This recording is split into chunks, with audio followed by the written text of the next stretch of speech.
Hello students, SN1 SN2નો difference. તો SN1 SN2 આપણે ભણી ગયા. આઈ હોપ તમે બધી થિયરી બેની વ્યવસ્થિત કરેલી હોય તો આ તફાવત તમને આવડે જ.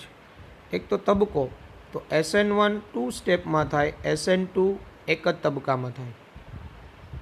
It is a 2 step process. First ionization of RX, then attack by nucleophile from front and back. SN1માં RX પ્રથમ તબક્કામાં વિષમ વિભાજન થઈ કાર્બોકેટાયન બને.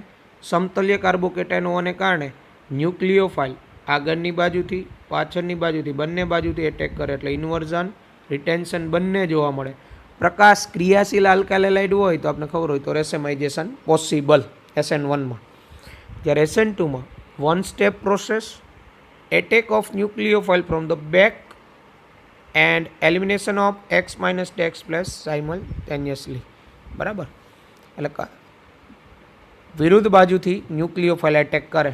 આ રીતે તમે જોઈ શકો એની મિકેનિઝમ એક જ સ્ટેપમાં થાય. ટ્રાન્ઝિશન સ્ટેટ આ પ્રકારનું બને અને ઇન્વર્ઝન જોવા મળે. ટ્રાન્ઝિશન સ્ટેટ તો દરેક પ્રક્રિયામાં હોય જ, બરાબર. સંક્રાંતિ અવસ્થા. વેગ, તો SN1 ફક્ત સબસ્ટ્રેટની સાંદ્રતા પર જ આધાર રાખે, એની ઘાતાંક 1 એટલે ફર્સ્ટ ઓર્ડર રિએક્શન. SN2નો વેગ સબસ્ટ્રેટ એટલે RX અને ન્યુક્લિયોફાઇલ બંને સાંદ્રતા પર આધાર રાખે, એટલે દ્વિઆણવીય કેન્દ્ર અનુરાગી. અને આ RX અને OH માં બેની ઘાતાંક 1, બેનો સરવાળો કરો એટલે સેકન્ડ ઓર્ડર રિએક્શન. મોલેક્યુલારિટી એટલે આણ્વિકતા. SN1 યુનિમોલેક્યુલર એક અણ્વીય, SN2 બાયમોલેક્યુલર દ્વિઆણવીય. રેડ ડિટર્મિનિંગ સ્ટેપમાં 2 સ્પીસીઝ, આમાં રેડ ડિટર્મિનિંગમાં 1. ઇન્ટરમીડિયેટ મધ્યવર્તી રિએક્શન પ્રોસીડ વાય ધ પોકેટાયન બને. Reaction proceed the formation of intermediate. Transition state આમાં સંક્રાંતિ અવસ્થા. સંક્રાંતિ અવસ્થા બધામાં હોય, આમાં મધ્યવર્તી કાર્બોકેટાયન બને, ટૂંકમાં આમાં કાર્બોકેટાયન ન બને. સ્ટીરિયોકેમેસ્ટ્રી, આની સ્ટીરિયોકેમેસ્ટ્રી શું? તો રિટેન્શન એન્ડ ઇન્વર્ઝન. રેસેમાઇઝેશન 95-80% જેવું પોસિબલ, ઇન્વર્ઝન 5 to 20%. બરાબર, એટલે આ પણ આપણે SN1માં વાત કરેલી હતી. રિટેન્શન અને ઇન્વર્ઝન થાય. રેશમીકરણ જો પ્રકાશ ક્રિયાશીલ પ્રક્રિયક હોય તો પોસિબલ, પણ ઇન્વર્ઝન પણ જોવા મળે 5 to 20% શક્ય. એક્સેસ ઇન્વર્ઝન વિરુદ્ધ બાજુથી એન્ટર થાય. SN2 Walden inversion, back side attack. Only inversion જ જોવા. વાલ્ડન ઇન્વર્ઝન છે, વાલ્ડન વૈજ્ઞાનિકના નામ પરથી છે, એટલે વાલ્ડન ઇન્વર્ઝન. બરાબર, બેક સાઇડથી ન્યુક્લિયોફાઇલ એટેક કરતો હતો.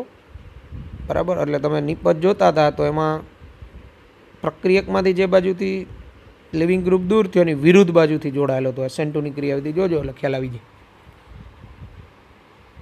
Number 6 transition state slow step. તો આની અંદર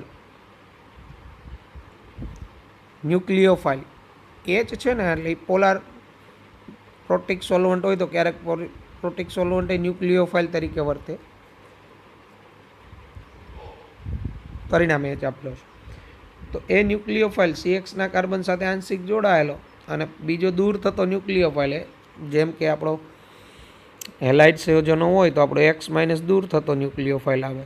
OH માઇનસ હોય કે H2O હોય તો H2O એન્ટર થતો ન્યુક્લિયોફાઇલ આવે. તો એમાં ટ્રાન્ઝિશન સ્ટેટ તો રચાય જ. વિથ ન્યુક્લિયોફાઇલ SN2માં તો આ પ્રકારનું ટ્રાન્ઝિશન સ્ટેટ જે આપણે ભણી ગયા. વિથ HNU એટલે પોલાર પ્રોટિક સોલ્વન્ટ જ ન્યુક્લિયોફાઇલ તરીકે વર્તે. આ પોલાર પ્રોટિકમાં આંશિક રીતે તો થાય જ SN2. આ પ્રકારનું ટ્રાન્ઝિશન સ્ટેટ. રિએક્ટિવિટી પ્રતિક્રિયાત્મકતા, તો benzyl greater than allyl, tertiary, secondary, primary methyl બનતા કાર્બોકેટાયન મોર સ્ટેબલ. જ્યારે SN2માં એનાથી ઉલટું, methyl greater than primary, greater than secondary, greater than tertiary, કારણ કે દાખલ થવામાં અવરોધ ઓછો. SN2 બેન્ઝાઇલ ને એલાઇલ સાથે થાય જ, પણ પછી પરિસ્થિતિ ઉપર ડિપેન્ડ થઈ જાય. ઓકે, એ પણ તમને SN2 ને SN1ના અસર કરતા પરિબળમાં સમજાવેલું છે, જોજો. નેચર ઓફ લિવિંગ ગ્રુપ, દૂર થતા સમૂહનો સ્વભાવ. આપણે શીખી ગયા હતા લિવિંગ ગ્રુપમાં વીક બેઝ હોય ને, બેસ્ટ લિવિંગ ગ્રુપ. નિર્બળ બેઝ સારો એવો દૂર થતો સમૂહ. નિર્બળ બેઝ તો I માઇનસ નિર્બળ બેઝ છે, તો I માઇનસ સારો એવો leaving group, I minus greater than BR minus greater than CL minus greater than F minus. Same SN2 માટે લિવિંગ ગ્રુપનો તો આ જ ક્રમ. પુનઃગોઠવણીની વાત કરીએ, રીઅરેન્જમેન્ટ, તો SN1માં રીઅરેન્જમેન્ટ અકર્સ, પોસિબલ હોય તો થાય. ડઝ નોટ અકર્સ, અપવાદ એલાઇલિક. એલાઇલિક સિવાય કોઈમાં ન જોવા મળે. એક એલાઇલિક અપવાદ છે કે જેમાં SN2માં રીઅરેન્જમેન્ટ થાય, બાકી કોઈમાં ન થાય.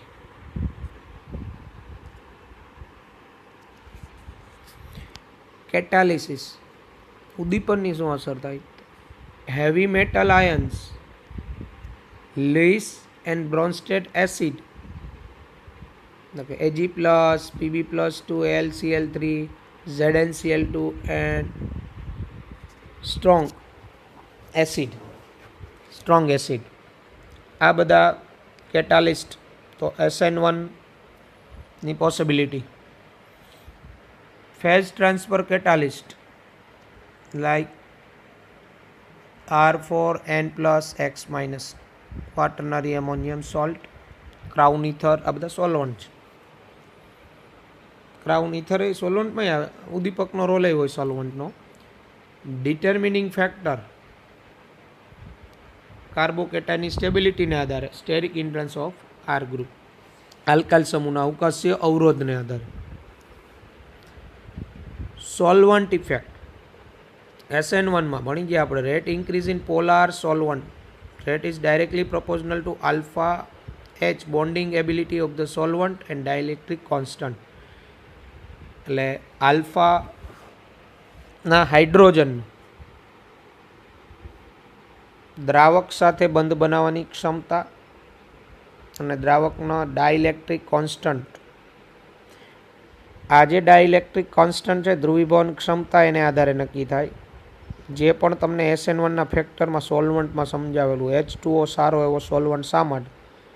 ડાયલેક્ટ્રિક કોન્સ્ટન્ટ વધુ, ડાયલેક્ટ્રિક કોન્સ્ટન્ટ પ્રાયોગિક નક્કી થાય. ઓકે, એટલે પ્રોટિક સોલ્વન્ટ આપણે મગજમાં રાખીશું. આ પ્રોટિક સોલ્વન્ટ જેમ પેલા H સાથે બોન્ડ બનાવવાની વૃત્તિ હોય એની, એમ પેલો CX બંધ સરળતાથી તૂટે, કાર્બોકેટાઇન બને.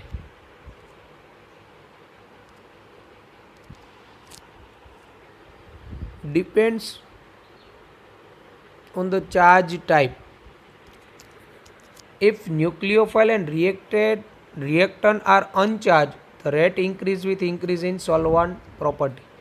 આ છે ને વીજભારના પ્રકાર ઉપર આધાર રાખે. જો કેન્દ્ર અનુરાગી અને પ્રક્રિયક ઉપર કોઈ વીજભાર ન હોય, તટસ્થ હોય, તો જેમ સોલ્વન્ટની પોલારિટી વધે, ધ્રુવીય થાય ને, એમ ઇન્ક્રીઝ થાય SN2નો.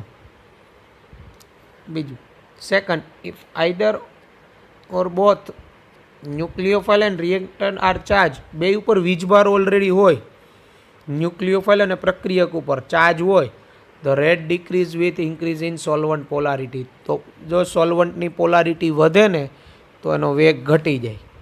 બરાબર? એટલે એનો અર્થ એવો થાય, તટસ્થ ન્યુક્લિયોફાઇલ ને પ્રક્રિયક હોય ને તો પોલાર સોલ્વન્ટ હોય ને તો વેગ વધે SN2. ઓકે, પણ નેગેટિવ ઓલરેડી વીજભાર ધરાવતા હોય તો ઘટે. કારણ કે પોલાર સોલ્વન્ટ છે ને એ પહેલાં વીજભારિત પ્રક્રિયક હોય ને એ બેયને સોલ્વેશન કરી નાખે, એને ઘેરી લે બંનેને ફરતેથી. કારણ કે એના ઉપરનો જે વીજભાર હોય ને, સોલ્વન્ટ જે પોલાર સોલ્વન્ટ હોય ને એના વિરુદ્ધ વીજભાર સાથે આકર્ષિત હોય એટલે જકડી રાખે. In polar aprotic solvent the rate increases, DMSO greater than DMI greater than acetone. Since this type of solvent leaves free the most reactive nucleophile. શા માટે? તો આ પ્રકારના સોલ્વન્ટ હોય ને એમાં ન્યુક્લિયોફાઇલ એકદમ વધુ સક્રિય હોય, ફ્રી હોય, મુક્ત હોય, એટલે સરળતાથી ન્યુક્લિયોફાઇલ એટેક કરી શકે CXના કાર્બન ઉપર. અને ન્યુક્લિયોફાઇલ જેમ સરળતાથી એટેક કરે એમ SN2નો વેગ વધે. કારણ કે SN2ના વેગ નિર્ણાયક તબક્કામાં ન્યુક્લિયોફાઇલ ભાગ લે. ઇફેક્ટ ઓફ ન્યુક્લિયોફાઇલ, કેન્દ્ર અનુરાગીની અસર. Concentration of nucleophile has no effect on the rate of reaction and it does not appear in the rate equation. આપણે ભણી ગયા SN1માં ન્યુક્લિયોફાઇલની સાંદ્રતા વેગ ઉપર કાંઈ અસર ન કરે, કારણ કે એનું વેગ સમીકરણ જોજો તમે, જેમાં ન્યુક્લિયોફાઇલ ભાગ નથી લેતો. જ્યારે SN2માં રેટ ડિપેન્ડ્સ ઓન ન્યુક્લિયોફિલિસિટી, એટલે ઇલેક્ટ્રોન યુગ્મ ન્યુક્લિયોફાઇલની પ્રદાન કરવાની વૃત્તિ પર વેગ આધાર રાખે. Greater the nucleophilicity faster is the rate of the reaction. જેમ એની ઇલેક્ટ્રોન યુગ્મ પ્રદાન કરવાની વૃત્તિ વધુ એમ વેગ વધે. ઉદાહરણ તરીકે આ ન્યુક્લિયોફાઇલની ન્યુક્લિયોફિલિસિટીનો ક્રમ આપેલો છે. ન્યુક્લિયોફિલિસિટી કઈ રીતે નક્કી કરવી એ પણ તમને કરાવેલું છે. ન્યુક્લિયોફિલિસિટી ટોપિક જોજો એટલે આ ક્રમ આવડશે. નેચર ઓફ ન્યુક્લિયોફાઇલ, કેન્દ્ર અનુરાગીનો સ્વભાવ. Protic solvent directly proportional two સોલ્વન્ટનો વેગ, એની બેઝિસિટી જે હોય, નેચર ઓફ ન્યુક્લિયોફાઇલ, તો ન્યુક્લિયોફાઇલનો વેગ એ ન્યુક્લિયોફાઇલની બેઝિસિટી ઉપર ડિપેન્ડ હોય. બેઝિસિટી જેમ ન્યુક્લિયોફાઇલની વધારે એમ વેગ વધે.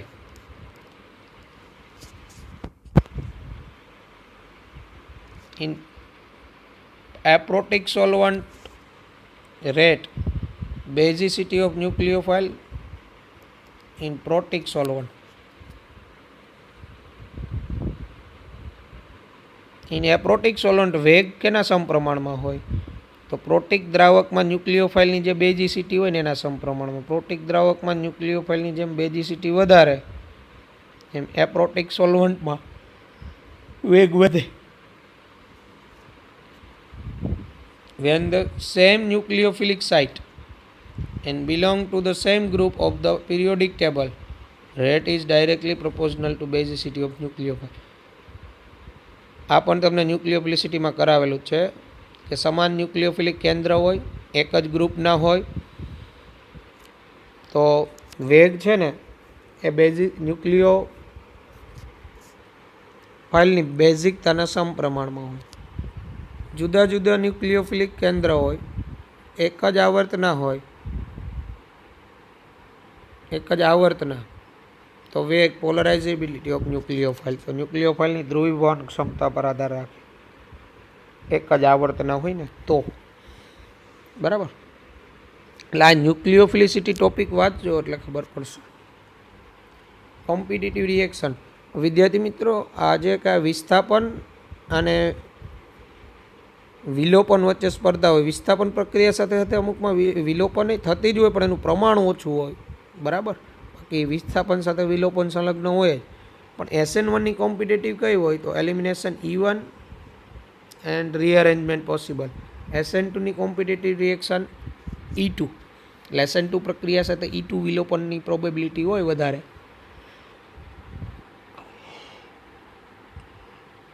પછી અન્ય ફેક્ટરને આધારે અલગ પડે. કયા ફેક્ટર એની વાત કરીશું હમણાં બીજા ચાર્ટમાં.